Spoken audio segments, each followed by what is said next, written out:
Hey students, this month in the Hindu newspaper there was an article about the geological timescales. In the article, the author discussed that Anthropocene Working Group has decided to formally ratify the Anthropocene period as an epoch in the next couple of years. This would mean that the mankind will progress from Holocene epoch to Anthropocene epoch, and the Anthropocene epoch would be the first such epoch that shall be named on the basis of human activities. Every geological timescale epoch has a golden spike or a golden marker to designate itself as an epoch. A geological marker has to be present almost everywhere in the world. For Holocene, the geological marker was decrease in deuterium spike, which reflected the onset of climate change. Whereas for Anthropocene epoch, the Anthropocene Working Group tries to build upon something that was common around the world in the year 1950s. The Anthropocene epoch is a testimony of the damage that the mankind has done to the environment such that it itself is a grand event in the entire history of the planet Earth. For the Anthropocene epoch, the geological marker has been chosen as the plutonium-239 isotope, which is present in the form of plutonium-235 and its decayed particle uranium-235 isotopes all around the world, and it will continue to remain so for the next 1 lakh year or so because of the very long half-life of plutonium-239. For inclusion of sites in the formal proposal of this Anthropocene epoch to be documented as a separate epoch, the coral reefs and Antarctic glacial ice located far from the nuclear detonation test sites have been considered as the best choice. Now, since we have got ourselves acquainted with the current affair, now we are going to understand the general studies dimension of this current affair, and that is, we are going to understand the geological timescale. The time zones in the geological timescale begins with the largest time span group, and that is the supereons. The supereon is further divided into eons. The eons are further divided into eras. Eras are further divided into periods, and the periods are further divided into epochs. Now, if we talk about the two supereons, there have been two supereons till date. The first is the Precambrian supereon, and the second is the Cambrian supereon. The Precambrian supereon consists of 88% of the geological history of the world, and not just the world, of the entire planet Earth, and is evident of origin of Earth, emergence of the first one-celled organism and the first multi-celled organism. The Cambrian supereon followed the Precambrian supereon and marks its beginning from some 600 million years before present.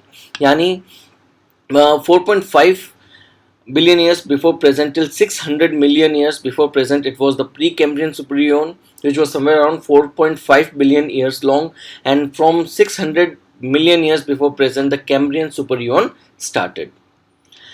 If we talk about the eras of the Precambrian supereon, the Precambrian supereon has been divided into three eras: the Hadean era, the Archean era, and the Proterozoic era.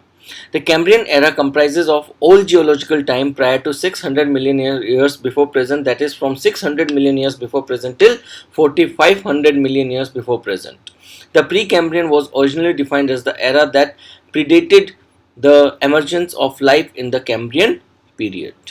If we talk about the eras of the Cambrian supereon, the Cambrian supereon is divided into three eras. From earliest to the latest are Paleozoic era, Mesozoic era, and Cenozoic era.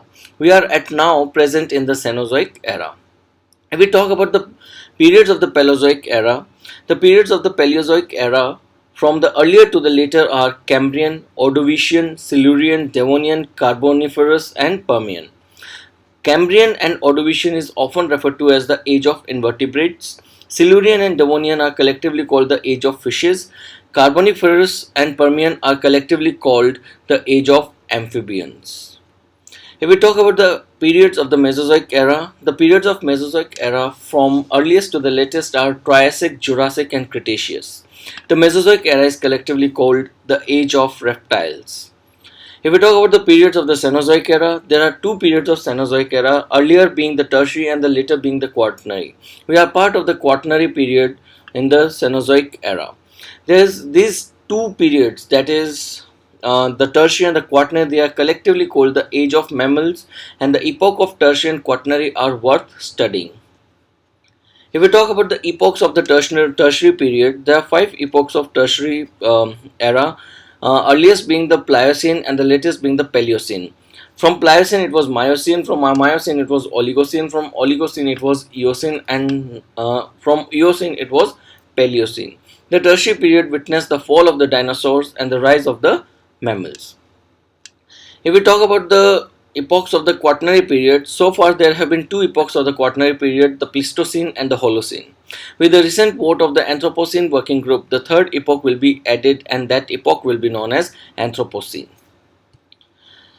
So concluding this video, I hope that through this video you must be able to understand the current issue related to the Anthropocene being credited as a new epoch in the Quaternary period, as well as you must have got a fair understanding of the sequential arrangement of the geological timescale. With this, signing off, this is Akash. I hope it was a good learning experience. Thank you very much. Have a great day ahead. Take care. Bye.